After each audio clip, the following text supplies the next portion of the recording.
കണ്ണൂരിലെ സിപിഐഎം പ്രവർത്തകനായ തലായി ലതേഷിനെ കൊലപ്പെടുത്തിയ കേസിൽ 7 RSS BJP പ്രവർത്തകർക്ക് ജീവപര്യന്തം തടവും 1,40,000 രൂപ പിഴയും ശിക്ഷ. തലശ്ശേരി അഡീഷണൽ ജില്ലാ സെഷൻസ് കോടതിയുടേതാണ് വിധി. 2008 ഡിസംബർ 31 ലതേഷ് കൊല്ലപ്പെട്ടത്. അഭിജിത്ത് മുഴക്കുന്നുണ്ട് വിശദാംശങ്ങൾ നൽകാൻ. അഭിജിത്ത്, 1 മുതൽ 7 വരെയുള്ള പ്രതികൾ കുറ്റക്കാരെന്ന് കോടതി കണ്ടെത്തിയിരുന്നു. ശിക്ഷാവിധി എങ്ങനെയാണ്?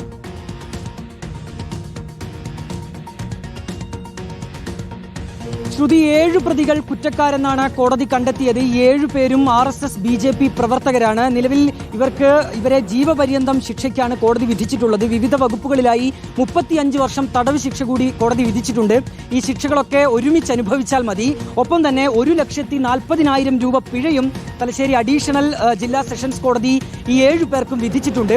2008 ഡിസംബർ 31 ശ്രുതി ഈ കൊലപാതകം നടക്കുന്നത്. കടപ്പുറത്ത് വെച്ച് മാരകായുധങ്ങളുമായി എത്തിയ ഒരു സംഘം ബോംബ് എറിഞ്ഞ ശേഷം ലതേഷിനെ വെട്ടിക്കൊലപ്പെടുത്തുകയായിരുന്നു. ലതേഷിന്റെ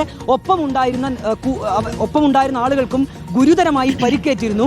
പിന്നാലെ പോലീസ് അന്വേഷണം നടത്തുന്നു. അങ്ങനെയാണ് 12 പേരെ ഈ കേസിൽ പ്രതി ചേർക്കുന്നത്. ഈ വിചാരണ നടക്കുന്ന കാലയളവിൽ 8ാം പ്രതി മരിച്ചിരുന്നു.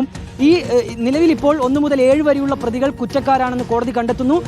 8ാം പ്രതി മരിച്ചതൊഴിച്ചു നിർത്തിയാൽ ബാക്കിയുള്ളവരെ കോടതി വെറുതെ വിടുകയും ചെയ്തിട്ടുണ്ട്. അതിലൊരു പ്രധാനപ്പെട്ട കാര്യം, BJPയുടെ മുൻ കൗൺസിലറായ അജേഷ് തലശ്ശേരി നഗരസഭയിലെ കൗൺസിലറായിരുന്നു. ഇയാളെ കോടതി വെറുതെ വിട്ടിട്ടുണ്ട്.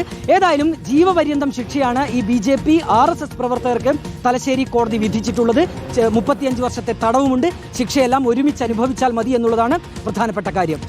തലായി ലതേഷിനെ കൊലപ്പെടുത്തിയ കേസിലാണ് 7 RSS BJP പ്രവർത്തകർക്ക് ജീവപര്യന്തം തടവും 1,40,000 രൂപ പിഴയും ശിക്ഷ വിധിച്ചിരിക്കുന്നത്. അഭിജിത്ത് മുഴക്കുന്നാണ് വിശദാംശങ്ങൾ നൽകിയത്.